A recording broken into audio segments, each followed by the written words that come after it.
Mahalaga talaga like yung sa appearance. Yeah. Paano ka mag-isip, ma-attract mo talaga yung lalo yung mga girls eh. May mga tao talaga na tahimik. Di sila like ma-broadcast kung anong meron sila. Kung kapag sila na lang din nakita sa'yo na, ay grabe, may ganito pala to. So, Yes. ang tahimik. Pero kung ang talagang masalita ka, di talaga sa'yo mag-ano yung mga girls eh. Maganda pa rin talaga yung talaga humble ka talaga. I know guys, nag-i-enjoy kayo sa mga content ni Joplax. Yeah. Sino ba naman kahit ako napapahinto sa mga content na ganito? Yeah. Tao lang tayo eh. Pero syempre, we need to be disciplined enough na medyo mag-shift ng paradigm or ng mindset. Para rin yan sa inyo. If you really want na ang babae na rerespetuhin kayo, aalagaan kayo, sexy, maganda, maayos na tao at hindi kayo lolokohin. Syempre, kailangan nyo rin yung palitan na kayo mismo, karapat dapat ba kayong magkaroon ng ganung partner or opportunity.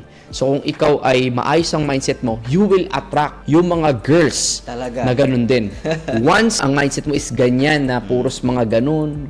Ayoko sabihin yung word kasi hindi maganda. Pero, you will attract those kinds of girls din na I know hindi kayo magtatagal or ikaw mismo masasaktan or sasakit ang ulo mo sa mga babae na yon. But yung mga babaeng na-interview ni Joplax kapag kakarapat dapat ka at meron ka talagang enough to supply, hindi naman nila rin gagawin yung mga ganung bagay because you can supply or you can provide as a man.